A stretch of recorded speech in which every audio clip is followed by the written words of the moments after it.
시간에는 서로 화목하라 라는 제목으로 우리가 함께 하나님의 말씀 나누겠습니다. 우리 지난 시간에는 마가복음 9장 30절에서 37절의 말씀을 살펴보았죠. 누가 더 큰지에 대해서 이야기를 나누었습니다.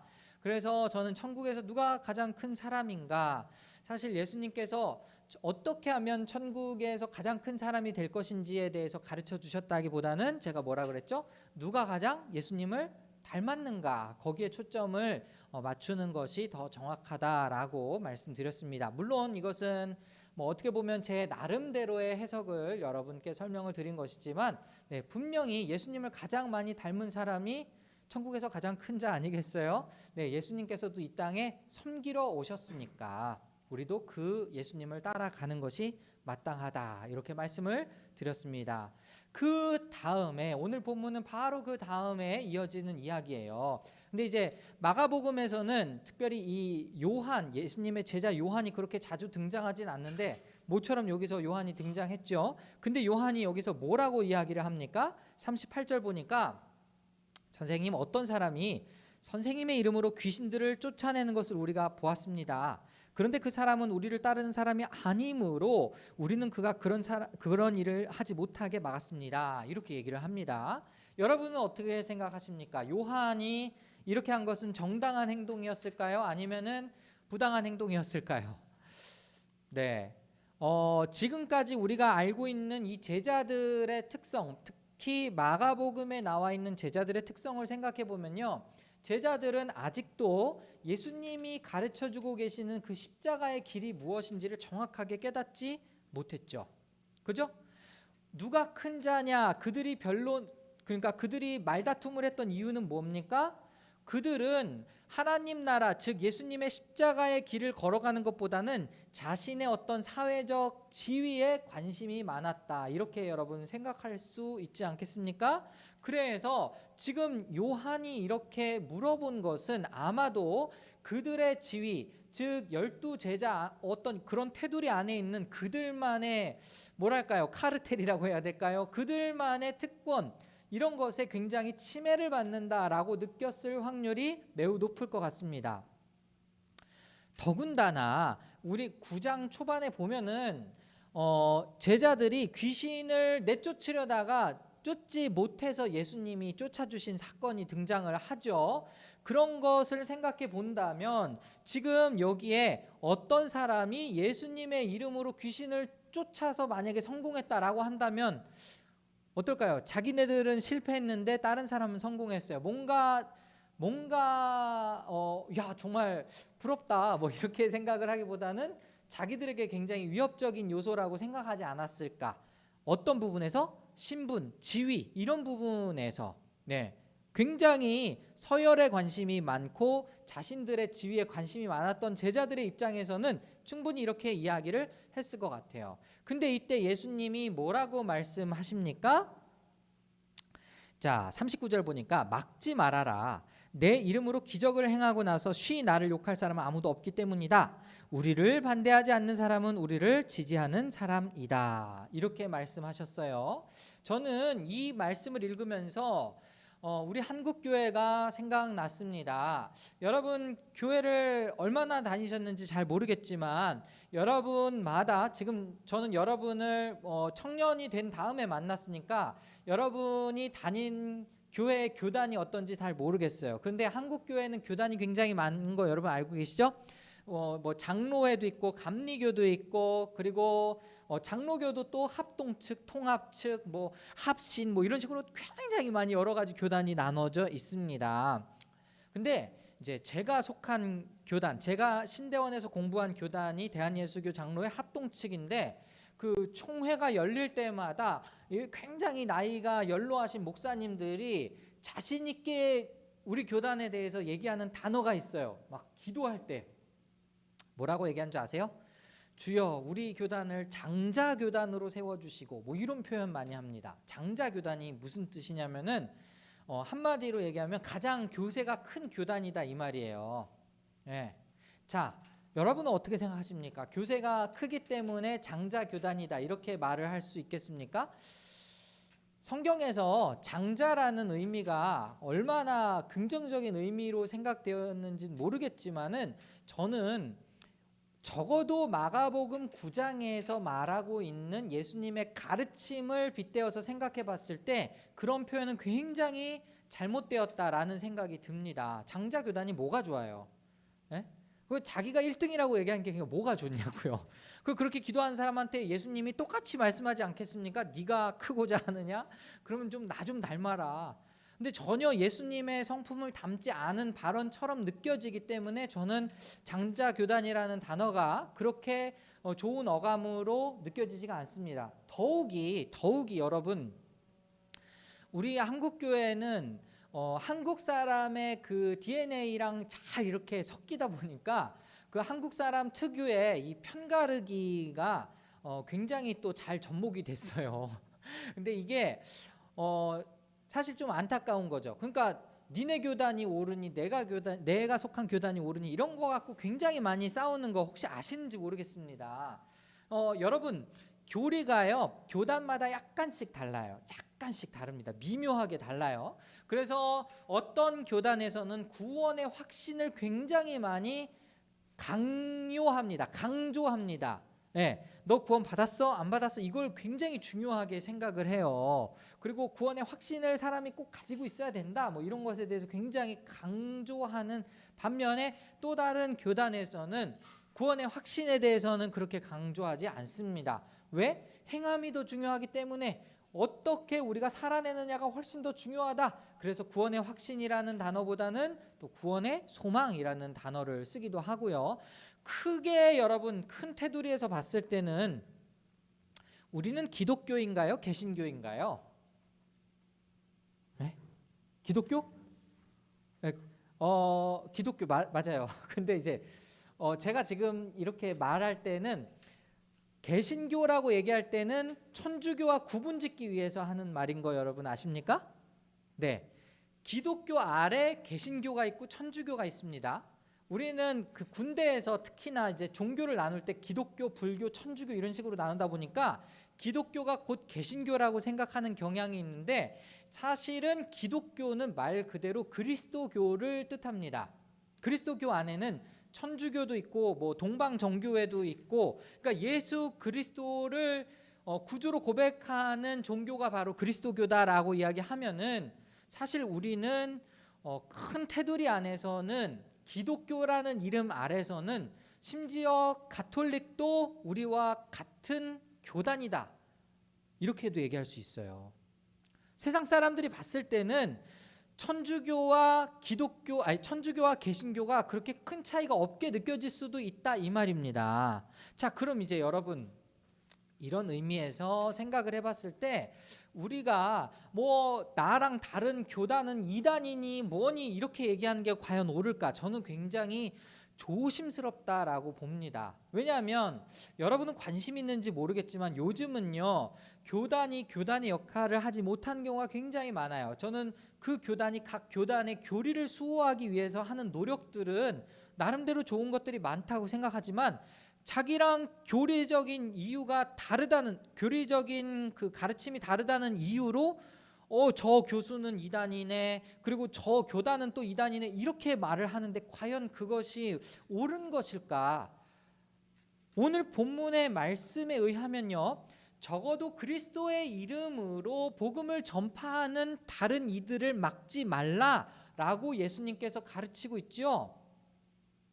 물론 이 말은 이단도 막 여기 포함되는 건 전 아니라고 봅니다. 이건 여러분들이 보시면 알 거예요. 이단이 왜 이단입니까? 예수 그리스도보다 어떻게 보면은 그들의 교주를 따르기 때문에 우리가 이단이라고 얘기를 하잖아요. 그런데 우리가 같이 신앙생활을 하면서 저 사람 정말 예수 믿는 사람이다.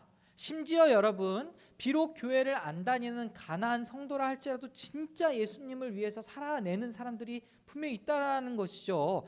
그런 사람들한테 우리가 함부로 잘못된 길로 가고 있다느니 오히려 우리가 진짜 우리가 반성을 해야 될 부분을 갖다가 저 사람들을 무조건적으로 정죄하고 잘못된 길로 가고 있다고 얘기하고 이런 것은 우리가 적어도 조심스럽게 행동해야 되지 않을까. 특히나 오늘 본문의 말씀에 의하면 예수님께서 우리를 반대하지 않는 사람은 우리를 지지하는 사람이다 라고 했는데, 궁극적으로는 예수 그리스도의 이름으로 행하는 사람들을 이야기하는 거겠죠. 그렇다면 우리가 오늘 본문의 말씀을 잘 기억할 필요가 있습니다. 특별히 빌립보서 1장 15절에서 18절의 말씀을 볼까요?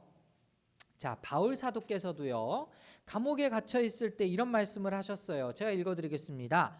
어떤 사람들은 시기하고 다투면서 그리스도를 전하고 어떤 사람들은 좋은 뜻으로 전합니다.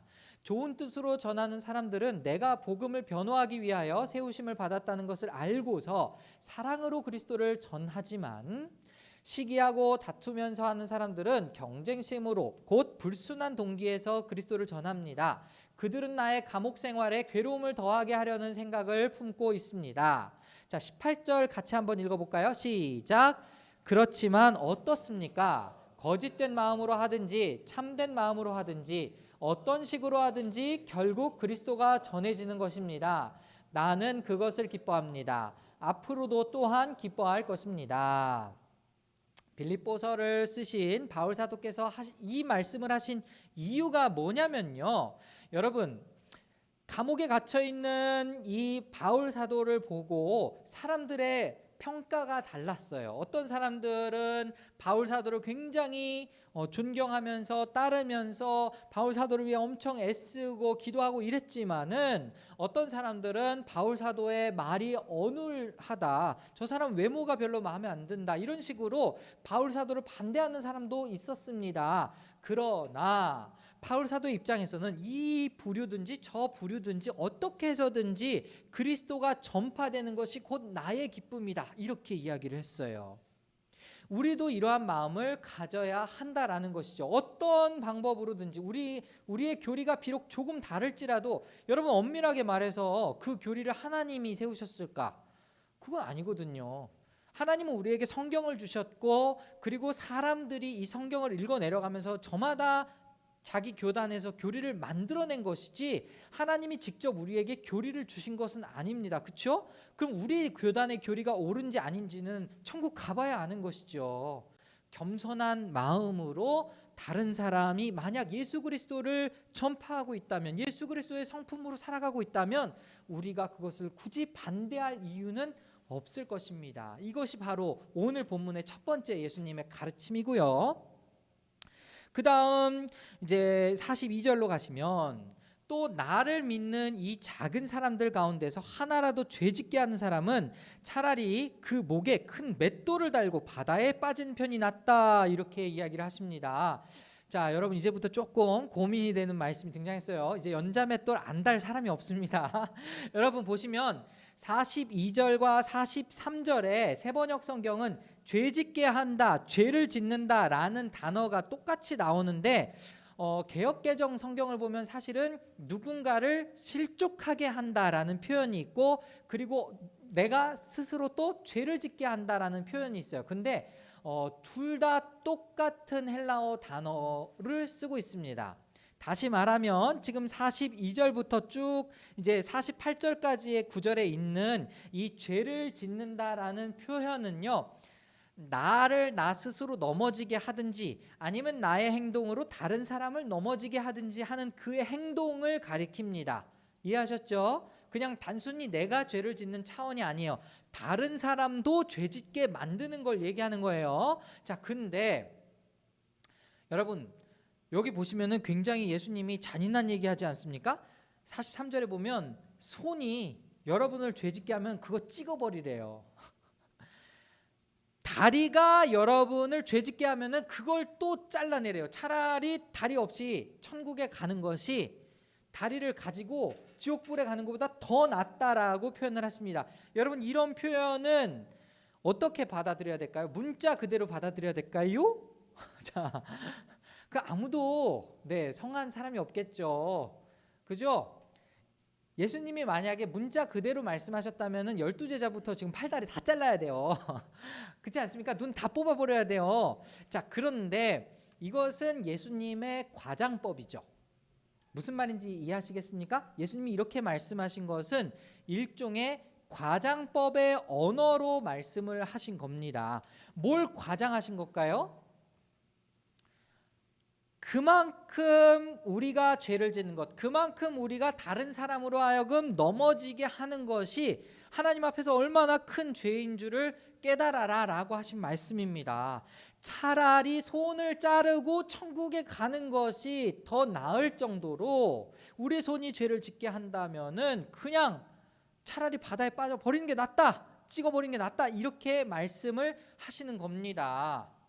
왜요? 그만큼 하나님 보셨을 때에 이 죄가 얼마나 무서운 것인지 지옥을 예로 들어서 여러분 말씀하지 않습니까?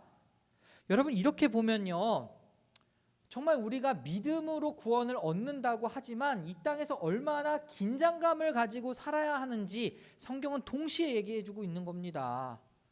여러분은 믿음으로 하나님의 자녀가 됐어요. 여러분은 믿음으로 하나님의 백성이 됐지만 그게 끝이 아니라는 거예요. 성경에서는 구원이 완성됐다고 이야기합니까? 여러분, 구원은 이미 받았지만 여러분의 구원은 아직 완성되지 않았습니다. 그렇기 때문에 성경은 우리에게 두렵고 떨림으로 너희의 구원을 이루어라. 그죠? 구원이 완성됐다면 이런 권면의 말씀 안 하셨겠죠. 그러나 여러분, 이렇게 예수님이 하신 말씀을 통해서 우리에게 계속해서 경각심을 주고자 하는 것입니다. 자, 그러면은 여기에서 지금 적어도 죄를 짓게 하는 도구가 무엇입니까? 눈, 손, 발, 이런 것들이 우리로 하여금 죄를 짓게 하지요. 이런 것들이 우리로 하여금 다른 사람을 또 넘어지게 하지요. 자, 그럼 이것을 어떻게 해결해야 될까? 뭐 여러 가지, 여러분 이 말씀을 들으면 막 여러분이 지었던 죄들이 막 생각날 것 같아요. 저도 막 생각나서 참 부끄럽습니다. 저도 두렵습니다. 그러면 이제 이 솔루션이 있어야 될 거 아니에요. 뭐 어떻게 해야 우리가 손을 자르지 않고 발을 자르지 않고 천국 갈 수 있을까? 자, 말씀 한번 보겠습니다. 마가복음 7장 20절에서 23절을 한번 보시면, 자, 제가 또 읽어드릴게요. 또 그들에게 말씀하셨다. 사람에게서 나오는 것, 그것이 사람을 더럽힌다. 나쁜 생각은 사람의 마음에서 나오는데 곧 음행과 도둑질과 살인과 간음과 탐욕과 악의와 사기와 방탕과 악한 시선과 모독과 교만과 어리석음이다. 이런 악한 것이 모두 속에서 나와서 사람을 더럽힌다. 이렇게 말씀하셨어요. 자, 지금 여기 있는 목록 중에 여러분이 걸리지 않는 것 있습니까? 사실 다 걸리죠. 하나하나가 다 걸리죠. 부끄럽습니다. 그런데 여러분에게 그렇다면은 지금 여러분 지옥 불구덩이에 떨어져 버려라라고 예수님이 말씀하시는 걸까요? 빨리 연자맷돌을 달아서 바다에 그냥 빠져 죽어라 이렇게 예수님 말씀하시는 걸까요? 그건 아닐 거잖아요. 우리는 이 말씀을 통해서 어떻게 살아내야 할까를 고민해야 됩니다. 여러분, 여러분의 나쁜 행동은요, 여러분의 죄 짓는 행동은요, 마음에서 비롯됩니다. 그렇죠? 본문의 말씀에 의하면 마음에서 시작되는 거예요. 그럼 마음을 고쳐 먹어야죠. 마음을 어떻게 고쳐 먹을 수 있을까요? 진짜 오늘 여러분 딱 하나만 기억합시다. 여러분이 죄 짓는 시간보다 예수님과 교제하는 시간이 더 길지 않은데 어떻게 죄를 안 짓겠어요? 제 말 맞죠? 여러분이 게임하는 시간보다 예수님께 기도하는 시간이 더 짧은데 어떻게 게임 중독에 빠지지 않을 수 있겠습니까? 여러분, 이것은요 그냥 단순히 내 팔을 잘라버려야지, 내 다리를 잘라버려야지가 아니고요, 내 팔과 다리, 내 눈이 죄를 짓는 그 이유에서부터 찾아내야 되는데 여러분의 마음이 예수님으로부터 떠나가 있어요. 멀리 떨어져 있어요. 근데 어떻게 죄를 안 지을 수 있겠냐고요. 안 지어야지 계속 생각납니다. 그렇지 않아요? 그게 아니고 성경의 원리는 늘 한결같아요. 예수 그리스도의 그 십자가로 가까이 가야지.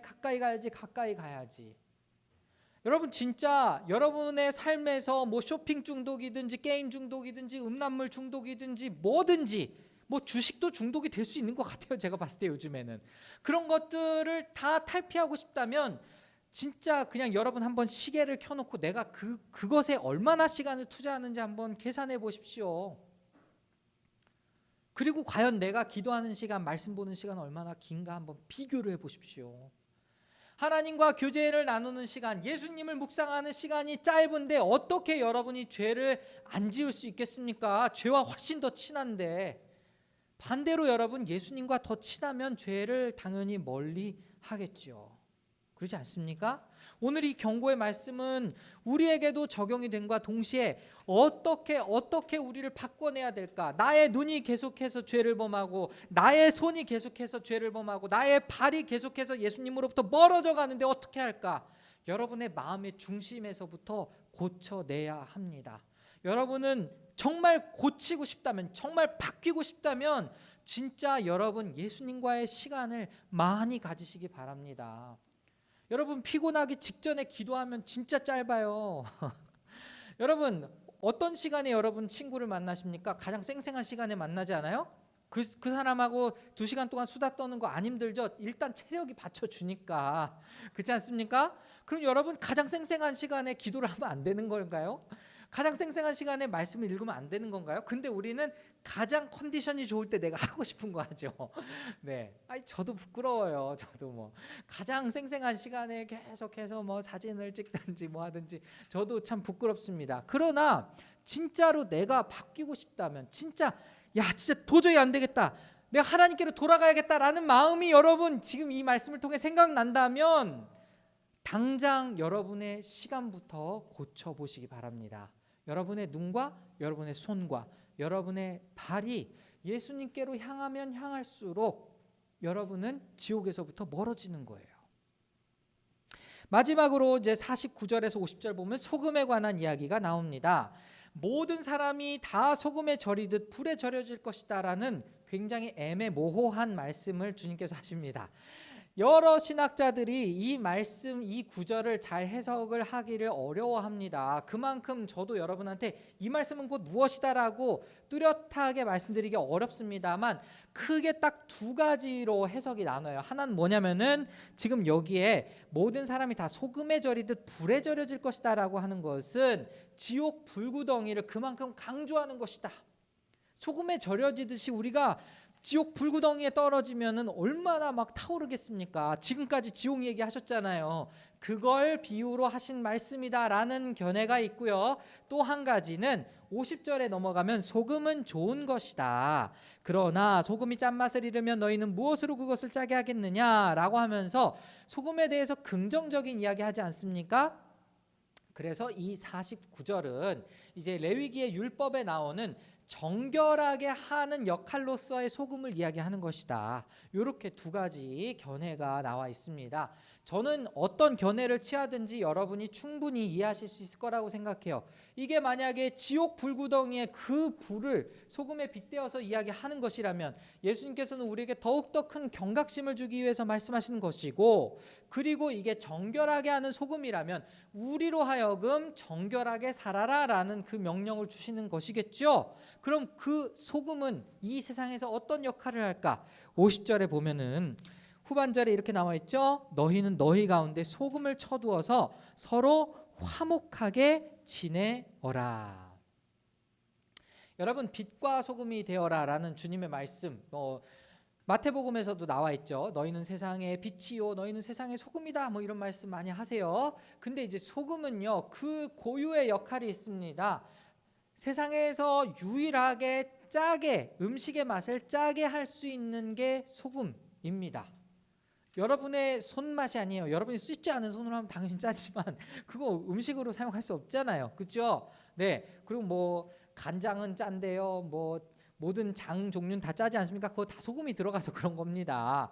여러분, 이 소금이라는 것은요 어떻게 보면 소금만이 짠맛을 낼 수 있기 때문에 우리 그리스도인만이 할 수 있는 그것을 얘기해주고 있는 것이다. 저는 이렇게 얘기하고 싶어요. 예수 그리스도를 닮은 사람만이 세상에서 계속해서 1등을 추구하고 가장 높은 것을 추구할 때 가장 겸손한 길로 갈 수 있는 것입니다. 예수님을 추구하는 사람만이 정말 아무도 뭐라고 하지 않는데도 죄짓지 않으려고 노력하고 예수님을 닮으려고 노력하는 것 아니겠습니까? 그렇게 함으로써 우리에게 서로 화목하라고 명령하시는 것.